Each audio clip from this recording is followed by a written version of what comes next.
Hello students, last time we have discussed that with the postulates of Bose-atomic model, we can calculate the energy of any shell, the radius of any orbit or the velocity of any electron revolving in a particular orbit. So now let's start with these derivation, and the very first we are going to find out that how we can calculate the radius of a particular shell.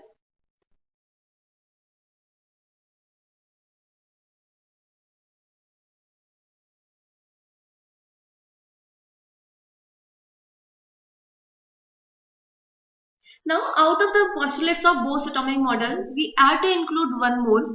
That is, out of the infinite number of possible circular orbits around the nucleus, an electron can revolve only in those orbits where the angular momentum is the whole multiple of h upon 2 pi.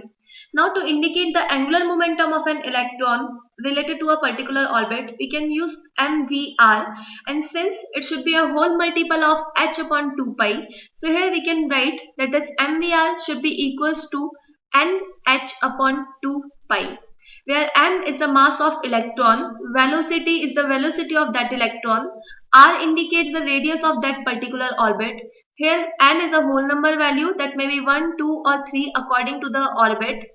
H is a Planck constant, 2 is a constant value, and pi it's again constant having the value 22 by 7 or 3.14. Now from the help of this one and the next thing, as we have talked that till the time the electron doesn't move in a higher orbit or from higher to it comes in the lower orbit, it remains in the balanced condition, it continuously revolves in a particular orbit. Now as we know that in the center there is a nucleus with a positive charge, and as the electron revolving around this, so there must be working a force of attraction, that is electrostatic force of attraction between these two. To balance this electrostatic force of attraction and to maintain the position of electron in the particular orbit, we assume that there a centrifugal force also works, and this centrifugal force generates due to the continuous revolving of this electron in a circular path. Now if I talk about the force of attraction or the centripetal force, this can be given as this is equals to electrostatic force, and the electrostatic force of attraction is given by the formula K into the multiplication of the two charges, between them the electrostatic force is working. Here the one charge is the presence of protons in the nucleus. If the atom contains, if the atom has atomic number Z, so it will be containing Z number of protons, each will be having charge E. So that is the charge of nucleus, and the next charge is electron with the charge with that, which can be symbolized by the symbol E. The distance between these two will be equals to the radius of that orbit, that can be indicated by the symbol r. And according to electrostatic force of attraction, it's the reverse of the square of the distance between these two charges. So the formula will be k z e square r square, where the k is the Coulombic constant which has a particular value in SI unit. Now, as the electron is in the balance form in the orbit, so this electrostatic force of attraction should be equals to centrifugal force of attraction, that will be equals to mv square by r. Now with the help of these two equations, if I try to solve this second equation, so this value will be kze square divided with r square, and it's equals to mv square divided with r. On solving this, we can get this in the simpler form, and the value will be kze square divided with r is equals to mv square. Now this is the very first equation for the angular momentum, and this is the second equation we have calculated or we have find by balancing the electron in a particular orbit. Now from the very first equation, if I try to find out the value of velocity, so from here we can write that the velocity is equals to nh upon 2 pi mr, and here this can be termed as equation third. By putting the value of velocity from equation number third to equation second,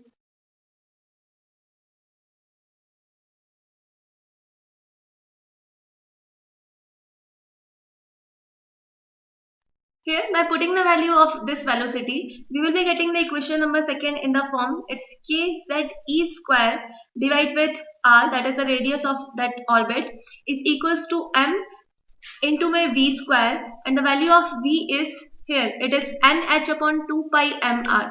So by putting the value, we will be getting the thing like this. It's nh divided with 2 pi mr. As we have to put the value of r square, so it will be square of this complete value. Now on solving this, we will be getting this in the form kze square divided with r. It's equals to nh square h square divided with 4 pi square m square and r square. Now from here this r square can be cancelled with this r, and this m square can be cancelled with this m. Since we are going to calculate the radius of that particular orbit, so by separating this radius from here, we will be getting the final formula in the form n square h square divided with k z e square 4 pi square m. Now this is the formula for the calculation of radius. By putting the value of all the things that are required here, we can find out the radius of any orbit. Here the n is the shell number. N indicates the shell number for which we are to calculate the radius of that shell. It's the shell number, and it depends on the question that about which shell we are asked to calculate the radius. About h we have talked, it's the Planck constant with a value of 6.6 into 10 to the power minus 34. K is a constant which has a fixed value in SI unit, and this K Coulombic constant has the value 9 into 10 to the power 9 in the SI unit. The unit is Newton meter square per Coulomb square. Now if I talk about the Z, so this is the atomic number of that element. Basically, when this Bohr's atomic model was proposed, it was proposed for the hydrogen where the atomic number is 1. But according to the conveniency, it can be applied for all those species which are having single electron. So if the single electron species, like if I am having helium cation, so this has only one electron, and for the single electron species we can apply all those postulates which were given by Bohr for this hydrogen. So by putting the value of this atomic number of that atom, we can find out the radius for that particular atom. This E, it indicates the charge of that electron, and the value of E is 1.6 into 10 to the power minus 19 Coulomb. 4 is a constant here, pi is again a constant value, and m, it indicates the mass of that electron. And as we know that in SI unit, the mass of electron is 9.1 into 10 to the power minus 31 kg. So by putting the value of all these constant, finally we can get the radius in the form of n square and z, and here the value of radius will be. Now by putting the value of all these constant, finally on solving this, we will be having the value of radius with 0.529 into 10 to the power minus 10 meter, and here two variables are there which depends on the demands of question, and the value is n square divided with z. So that is about the formula of radius, and by putting the value of shell number and the atomic number, finally we can calculate that what will be the radius of that particular orbit. As I said initially, that with the postulates of Bohr's atomic model, we can also calculate the velocity as well as the energy of a particular orbit. So now let's move to the second derivation of this, that is the velocity of any electron in a particular orbit.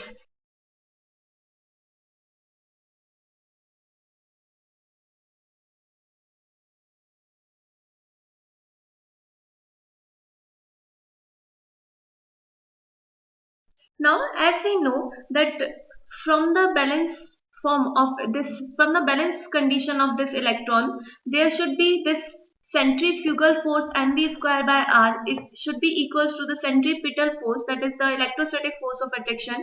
It's equals to kze square divided with r square.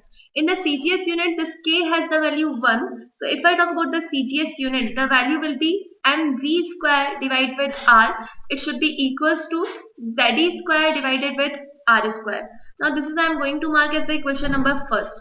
Now as we also know from one of the postulates of Bohr's atomic model, this mvr should be equals to nh divided with 2 pi, and this is I am going to mark as equation number second. Now from the very first from the equation first and equation second, we can write that this velocity when multiplied with nh divided with 2 pi, it should be equals to ze square. Now since here we are going to calculate the velocity of a particular electron, so this velocity will be equals to z divided with n multiplied with 2 pi E square divided with h. So I'm going to solve this equation only. Now as here the leaving this z, that is the atomic number, and n, that is the shell number, all are the constant here, and by putting the value of these constants, as we have seen that pi has a value 3.14, the charge of electron is 1.6 10 to the minus 19 coulomb, while this Planck's constant h has the value 6.6 into 10 to the minus 34. So by putting all the value, but here we are going to calculate this in the CGS unit, as initially we have put the value of this Coulombic constant in the CGS unit.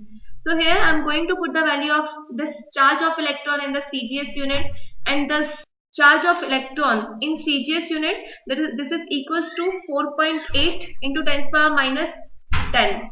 While this Planck's constant in CGS unit, the value will be 6.6 into 10 to the power minus 27. So by putting the value and solving the equation, we will be getting the value of velocity, that's equals to 2.18 into 10 to the power 8 centimeter per second multiplied with two variables, that is z and n. So here, according to the condition, by putting the value of atomic number and shell number, we can calculate the velocity of a particular electron related with a particular orbit.